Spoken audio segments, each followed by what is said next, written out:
This video will explain how data parsing works on a Zebra scanner. I'll cover what is data parsing, what parsing solutions are available for Zebra scanners. I'll give you a scanning demo and address frequently asked questions. Zebra's data parsing technology allows you to scan one barcode or multiple barcodes all in one trigger pull and output only the data fields you require, ignoring the rest. So what we have here is a UDI sample barcode. It has these fields, field 1, 17, 10, and 21, encoded within it. And it's encoded both in the data matrix that's here and the 1D barcodes.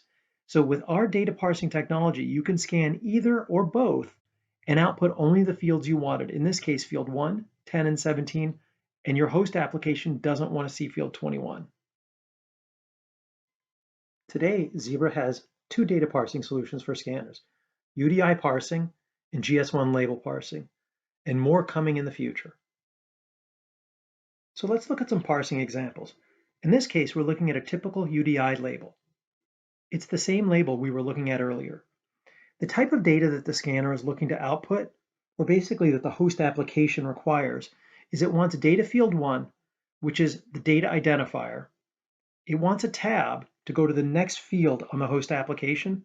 It wants data field 10, which notice how the order is different here.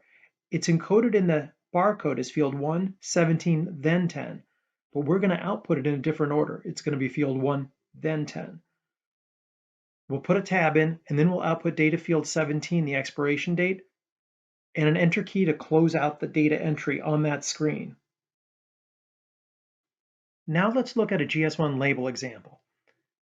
GS1 labels are common in shipping and logistics operations, so you might see a supplier label.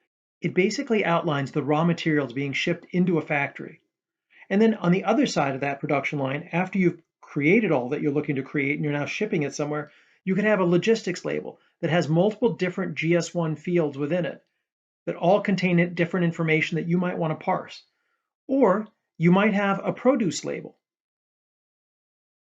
Now let's scan some barcodes to see how the data parsing solution works in the real world. We're using the Data Parsing on Zebra Scanner user guide. The name of the document's at the top of the page. This document's a great way to demonstrate data parsing scanning to a customer, and when you're done with the demonstration, leave the document with them. It'll help them speed their compliance testing along. All the examples in this document are real barcodes from real customers. To demonstrate data parsing, you'll need these three things: a version of 123 Scan, the latest version supports data parsing, a scanner, and this document.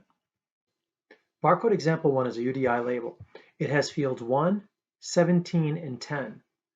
And what we're going to do is we're going to scan this all in one trigger pull and output field 1, a tab, and then 10, not field 17, a tab, field 17, and a character return. You're going to see the results coming out in Microsoft Notepad on the side, and I'll be scanning with a DS8108 healthcare unit. So I'm going to pull the trigger, and as quick as I pull the trigger, the data shows up in the window, and the data shows up in the order we requested, which is the device identifier first, the batch and lot number, and the expiration date next. For the rest of the examples, the scanner is going to be programmed the same way it was in example 1. In example 2 here, we're going to scan two barcodes in one trigger pull.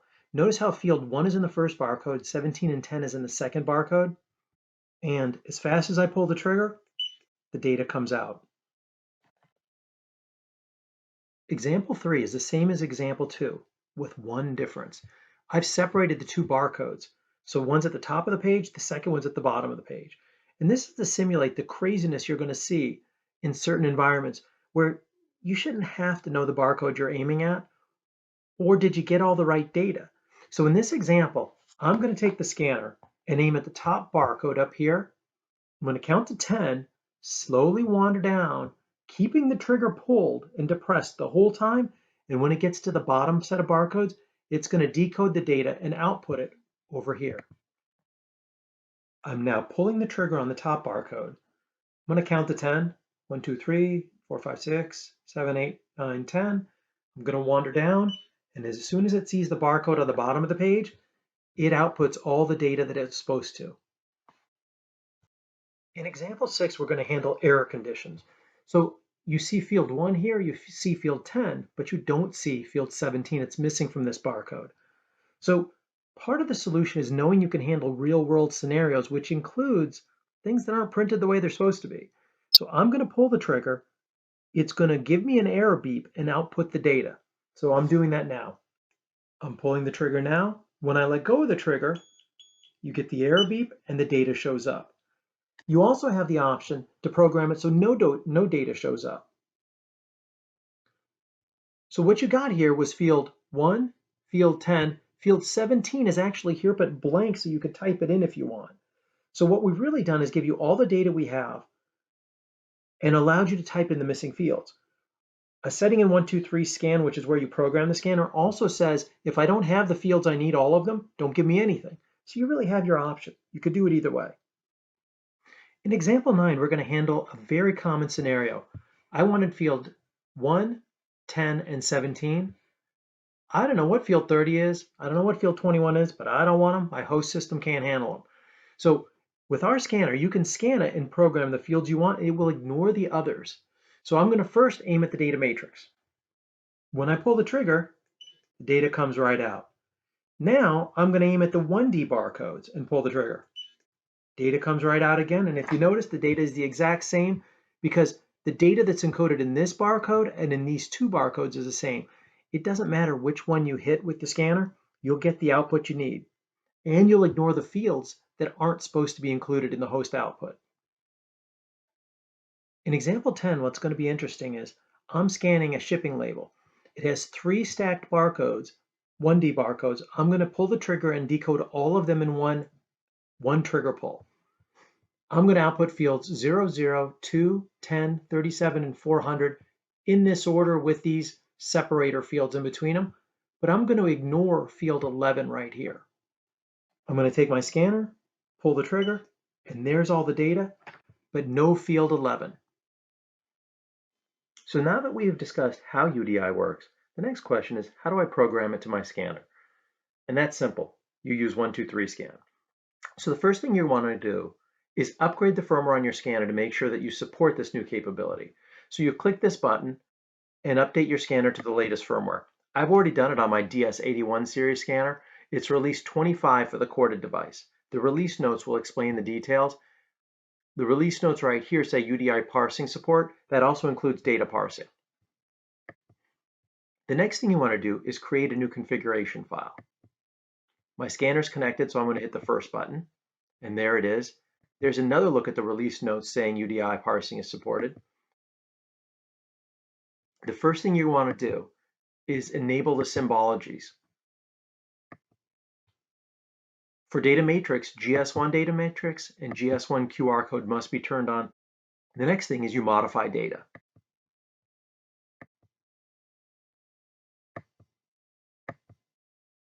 And here's our screen to program a data parsing rule.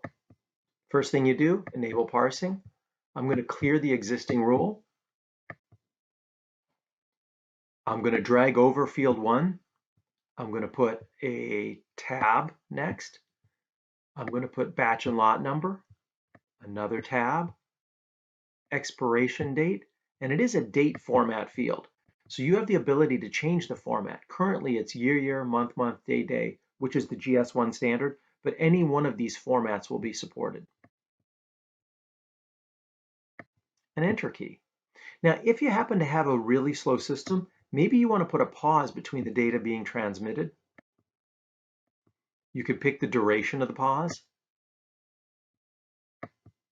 or no pause at all. And it's that simple. Now, other things can also be sent as field separators. Symbols can be sent, numbers, keyboard characters, control characters. So you have a number of options. Now let's go ahead and load this setting to the scanner.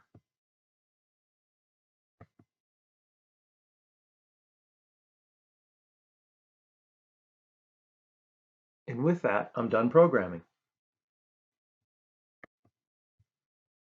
For step-by-step instructions, see Appendix B of the Data Parsing on Zebra Scanner User Guide. Now from the data parsing on Zebra Scanner user guide, let's go through some frequently asked questions. Number 4, what Zebra scanners support data parsing technology? The DS81 series supports data parsing right now, and starting at late Q3, early Q4 of this year, the DS9908, the DS4608, and the DS36 series will also support this capability. FAQ 5, where can I get a complete list of GS1 data fields? The GS1 organization has a complete list of all the data fields they support. Just click here, and 123scan supports that complete set. FAQ 15, how many data fields can be programmed within a single data parsing rule? A data parsing rule can be written with up to 15 data fields. FAQ 16, how many field separators can be inserted between two data fields? Up to 10 field separators can be inserted between two data fields, with the only exception being a pause. You can only insert one pause, but the pause is programmable. FAQ 28, what if my data matrix data is coming out incorrectly? The likely root cause of your problem is you need to enable the GS1 data matrix symbology. If you don't, when you scan the data, all the data will come out in one blob of information, including the field numbers like 1, 10. You won't get the data parsed, but you'll get it as one big group. All you got to do to fix that, turn on the GS1 data matrix symbology.